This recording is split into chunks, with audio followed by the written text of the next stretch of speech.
Next, or rather simultaneously, it was time for the Cabal to take revenge on Russia, once again. Financed by their partner in crime, the Rothschilds, they started the Russian Revolution. Their pawn and frontman, Lenin. His real name, Vladimir Ilyich Ulyanov. Every historian will agree on the fact that Lenin was heavily influenced by Karl Marx, the founder of communism. But Marx wasn't Russian, he was German. Lenin was Russian, but as he spent many years in exile in Finland, Switzerland, England and Germany, he had become almost a stranger to Russia at the time the first part of the Russian Revolution broke out in February 1917. He was completely westernized. Marx had inspired him massively with his 1848 pamphlet, the Communist Manifesto. Lenin wasn't just inspired by Marxist communism, but also by his Jesuit background. Marx was trained in Germany at a Jesuit school, and after that he was tutored by Jesuits in the British Museum on the tenets of communism, as confirmed by ex-Jesuit priest Alberto Rivera. Another source of Marx being a Jesuit coadjutor, an assistant bishop, is Otto von Bismarck, who wrote in the North German Gazette that Marx was under control of the Jesuit priest Peter Becks, then Superior General of the Society of Jesus. And there was more Jesuit influence on Lenin. His right-hand man, Felix Dzerzhinsky, who was the head of the Soviet secret police, was a great admirer of the Jesuits. Furthermore, Lenin formally readmitted the Jesuits into Russia in 1922, which is rather strange, as religion was prohibited at that time within communism. But then again, was it strange? The origin of communism lies in the Jesuit ideology, as confirmed by many historians. The Jesuits in the 17th and 18th centuries perfected the first system of communist governance in their reductions in Paraguay. In the New Advent Catholic Encyclopedia, it reads, on the conditions of property, the economic basis was a sort of communism. The land and all that stood upon it was the property of the community. The land was apportioned among the caciques, who allotted it to the families under them. Agricultural instruments and cattle were loaned from the common supply. No one was permitted to sell his plot of land or his house. Very communist indeed. We will see later on in this documentary that even the term social justice was invented by the Jesuits. The first man to name it and write about it was the Jesuit Luigi Tabarelli d'Azeglio. Lenin was a Jesuit puppet who was pushed forward by the cabal to destabilize and destroy the country. He hated Russia and the Russians. Some of his most famous quotes are, "I spit on Russia. While the state exists, there can be no freedom. When there is freedom, there will be no state." And, "May 90% of the Russians die, and let the other 10% live under communism." The Russian Revolution was a Jesuit attack on the country. Their motive? Revenge. Their pawn? Lenin. Their tool? The Bolshevists. They were the equivalent of the Jacobins during the French Revolution. Millions of people died in Russia between 1917 and 1923, the year in which the Russian Revolution ended with the Bolshevist founding of the Soviet Union. Now, before we move on to World War II, where we will share with you a discovery that, quite frankly, knocked us off our feet, so keep watching, we will first take a look at a chain of events in the US. Maybe you remember from part 2 of the previous series that in 1913 the US Federal Reserve Bank was founded, the mother of all banks, owned by several cabal families, among which the Rothschilds? Remember what happened to the three wealthiest and most influential opponents of the Fed? They conveniently died when the Titanic sank. Less than a year later, the Fed was a done deal. In the US at that time, about 21,000 banks did not yet fall under the jurisdiction of the Fed. That was, and still is, an absolute lethal thing to do. One might as well commit suicide, as history has proven over and over again, worldwide. In 1914, World War I started, 1 year after the establishment of the Federal Reserve. Between 1914 and 1919, the Fed doubled the money supply, causing a nationwide increase in lending.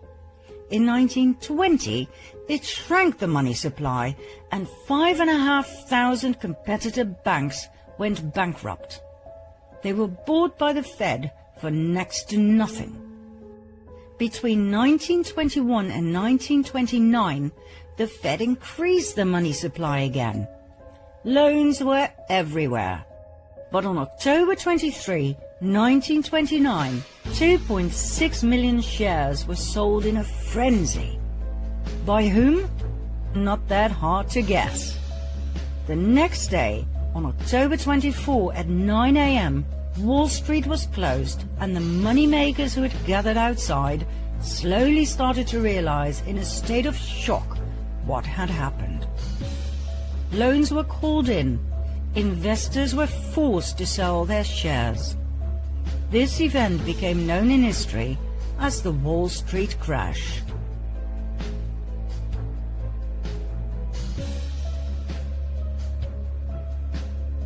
The Wall Street crash brought the rest of the world on its knees too. 16,000 competitive non-Fed banks went bankrupt. They too were bought for next to nothing. It was called the greatest robbery in history.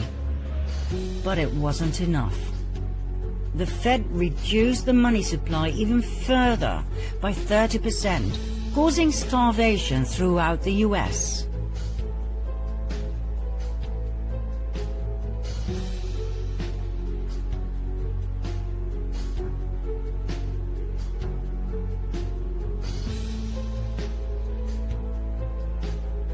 The Rothschilds had done what they had successfully been doing since the French Revolution, manipulating the stock market at the expense of the people to further increase their wealth and power.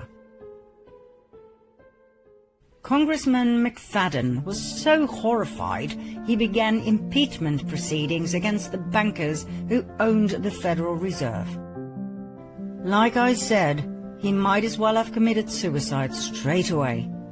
He was poisoned at a banquet, and the impeachment was abandoned. One simply does not get in the way of the Khazarian cabal.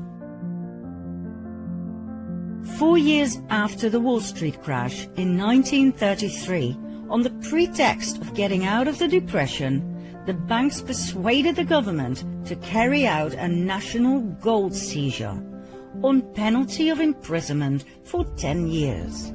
That's right. Under pressure of the Fed, President Roosevelt signed Executive Order 6102 to make the impoverished American people give up their gold. They had nothing left. With the gold standard gone, the cabal had no more limitations on how they could manipulate the money supply. This meant absolute dominance. On top of everything else, income tax was created in 1913 to cover the huge amounts of money the government was paying the Federal Reserve. Like we said in part 2 of the previous series, income tax is illegal. We were just never told.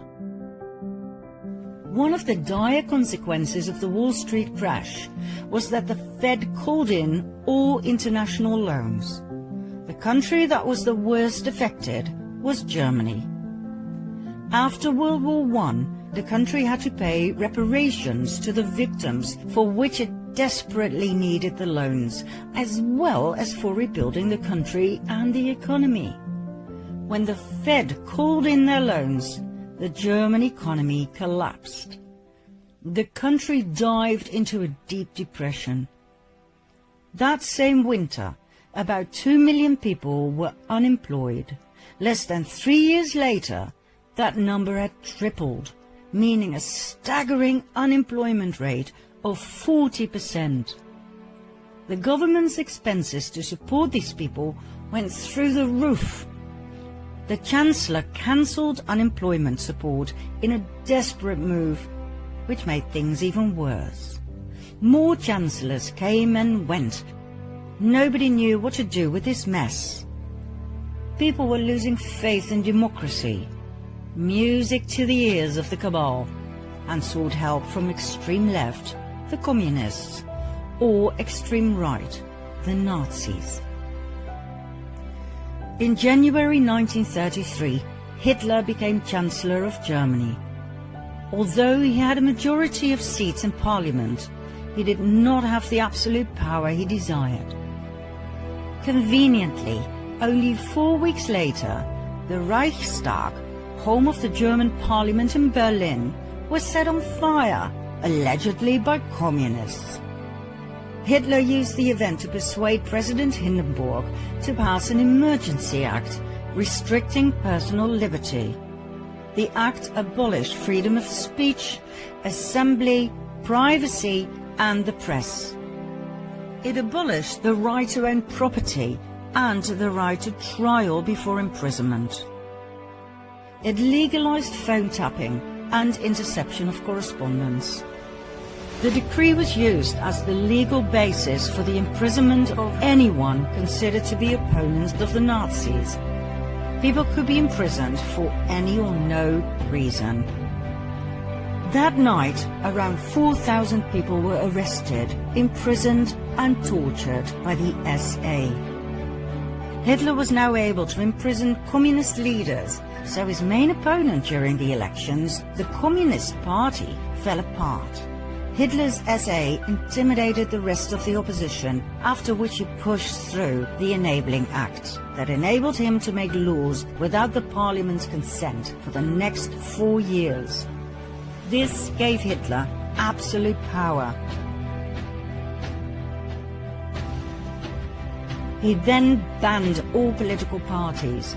Only the Nazi Party was allowed to exist. The final obstruction to absolute dictatorship was dealt with on June 30, 1934, called the Night of the Long Knives, when 400 SA members who were making demands were slaughtered by Hitler's SS. 1.5 months later, Hitler was in absolute control of Germany. He had become the Führer, meaning he was president, chancellor, and head of the army. Members of the armed forces had to swear a personal oath of allegiance, not to Germany, but to Hitler, which is so Jesuit. Remember the oath of absolute subservience and obedience to the Supreme General? Who was Hitler, really? Hitler came from an interesting family. His mother was Clara Pölzl. His father was Alois Hitler. Alois's mother is where things get really interesting. Her name was Maria Anna Schiggelgruber. She was a simple peasant girl from a village called Strons near Dollersheim. At the age of 42, still being single, she gave birth to Alois. At the time she conceived, September 1846, Maria lived in Vienna, where she worked as a servant for none other than Anselm Salomon von Rothschild. As soon as the family discovered her pregnancy, she was sent back home, where Alois was born. Maria refused to tell who the father was. It must have been someone with power, for she kept it a secret for the rest of her life, and the father did not feel the need to marry her. When Alois was 5 years of age, Maria married Johann Georg Hitler. Even though many researchers believe he must have been Alois's biological father, he never acknowledged the boy as his own. It wasn't until Alois was 40 years old when he suddenly changed his surname from Schickelgruber to Hitler. Why wait so long if he was truly Hitler's son? That doesn't make sense at all. Alois married Clara Pölsel. It was his third marriage. They had 6 children, 4 of which died at a very young age. The only 2 surviving children were Adolf and his sister Paula. Nobody knows for sure who the biological father of Alois Hitler was. Several names have come forward: Leopold Frankenberger, Johann Nepomuk Hitler, Johann Georg Hitler's brother. But we found no real evidence for any of the above. They all seem to have been used as a decoy to take our attention away from Anselm Salomon von Rothschild. So, why do we believe it was Rothschild who impregnated Maria? Because of several indicators. First of all, 9 months before Alois's birth takes us to September 1836. According to the Rothschild archives in London, Maria worked as a maid for Anselm Salomon von Rothschild. Now there are 2 possible suspects of the rape of Maria. 1, Anselm, who was 33 years old at the time. 2, his father, Salomon Meyer von Rothschild, who was 72 at that time. Now the Rothschild archives contain handwritten correspondence between the son, Anselm, and the London Rothschild Bank, which proves he was in Vienna at the time of the conceived pregnancy. His father, on the other hand, was in Paris. That narrows it down, don't you think? Secondly, in 1876, when Alois was 40 years old, he suddenly inherited a large sum of money. From whom? There wasn't any money in the family. Anselm Salomon von Rothschild died a year and a half prior, the time needed to pass an estate through the probate court. It was the same time Alois suddenly changed his name to Hitler, remember? Was that just a coincidence, or was it a demand by the Rothschilds in order to receive the inheritance, so that he would not be traced back to the Rothschild bloodline? Now please bear in mind that officially the Rothschilds were Jewish. They were the Babylonian Khazars who converted to the Jewish faith under pressure of the Russian king. Call them fake Jews if you like, but to the outside world, Adolf Hitler's father was half Jewish. If this ever came to light, it would be one hell of a scandal. And so, all traces of the Führer Adolf Hitler leading to the Rothschilds had to be erased. In 1921, the Munich Post intercepted a pamphlet that circulated among the early members of Hitler's Nazi party, the NSDAP. The pamphlet's title was Adolf Hitler, Traitor. It dealt with the alleged Jewish blood in Hitler's veins. It accused Hitler of fronting for Jewish finances and for acting like a Jew himself. The Munich Post decided to publish the pamphlet. On the very day that Hitler became Chancellor, the Munich Post was ransacked and its editors and writers were sent off to concentration camps, where they were never heard from again. The Austrian Chancellor Dollfuss investigated Hitler's family origins on 2 occasions. The first investigation, published in 1932, determined that Hitler's father was illegitimate, born to a 42-year-old unmarried woman and an unknown father. The second investigation determined that Hitler's mother was employed as a domestic servant in the residence of Baron Rothschild of Vienna. Shortly after, Hitler ordered the assassination of Dollfuss in 1934.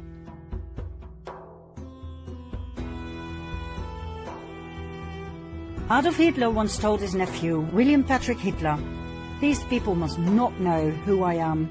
You must not know where I come from and which family I'm from. In an effort to erase any evidence that would lead Hitler back to the Rothschilds, not only were people murdered, but the entire village of Dollersheim, where Hitler's grandmother had come from, was completely destroyed on Hitler's orders. Adolf Hitler, the Führer, did not come out of nowhere. We believe he was a Rothschild, maybe an illegitimate one, but still. We saw in the previous series, in part 5, how the illegitimate James Alefantis Rothschild was pushed forward by the family to play a very important part in the US elite and their Pizzagate. Well, Adolf Hitler too was pushed forward the same way to influence the outcome of yet another cabal war. Hitler was a great admirer of the founder of the Jesuits, Ignatius of Loyola. He said, "I learned much from the order of the Jesuits. Until now, there has never been anything more grandiose on the earth than the hierarchical organization of the Catholic Church. I transferred much of this organization into my own party." Hitler called Heinrich Himmler, the inventor and organizer of the Holocaust, the Reichsführer of the SS, and compared him to Ignatius of Loyola.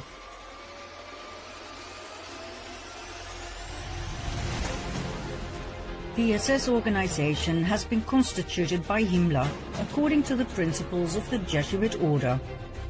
The regulations and the spiritual exercises prescribed by Ignatius of Loyola were the model Himmler tried to copy exactly.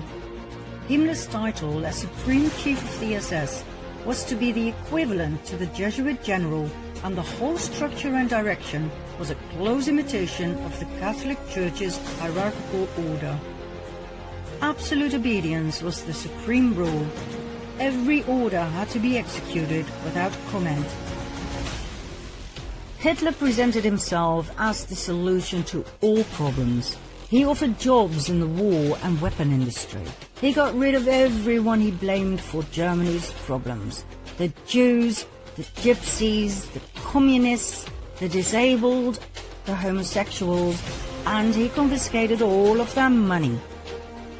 Hitler was supported by a highly efficient propaganda machine led by SSer Joseph Goebbels, who brainwashed the German people into believing that Hitler was some sort of a messiah and that the Jews were the cause of all evil. Well, we all know what happened. 85 million people died in World War II.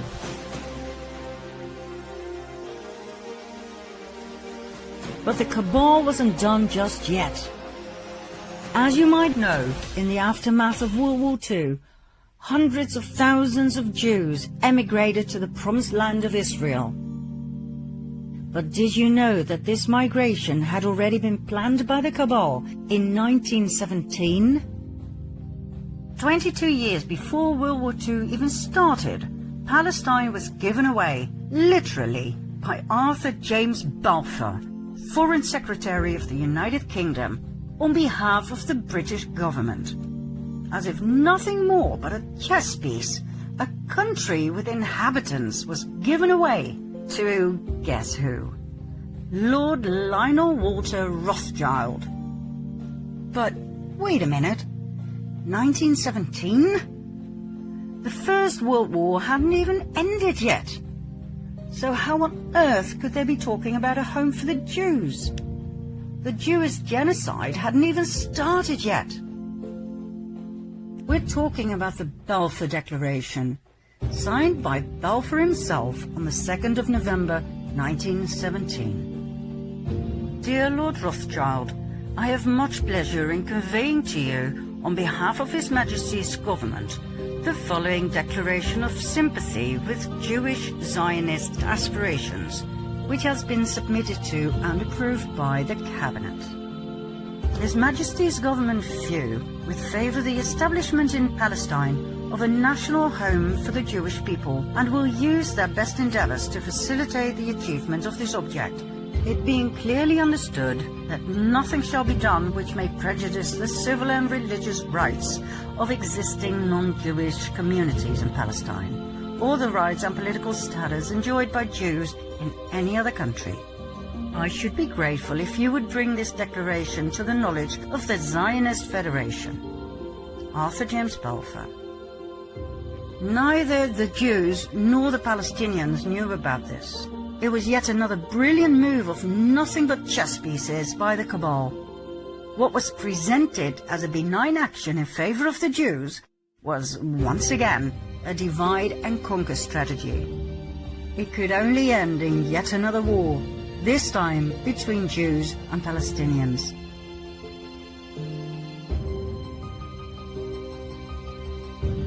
The Jewish people were willingly and knowingly murdered 22 years after the Balfour Declaration was signed. Why? Because the Rothschilds and the other cabal families had but one focus: Jerusalem. It's not by chance that so many family members have Solomon in their name. The Temple of Solomon, Temple Mount, and therefore the land of Israel was their main priority. We will soon tell you why and expose their deepest and darkest secret. For now, millions of Jewish people were sacrificed in order to get there. There were many more wars to follow, like the Vietnam War, the Cold War. All were instigated and financed on both sides by the cabal. That's how people across the world were kept in fear, paralyzed and poor, divided and subservient. Once you understand and see their strategy, you cannot unsee it. But the worst was yet to come, for times were changing and the cabal adapted their strategy as time went along. Key words in their everlasting plan to conquer the world: hatred, revenge, disdain. These three words were perfectly combined in one document, the Protocols of the Learned Elders of Zion,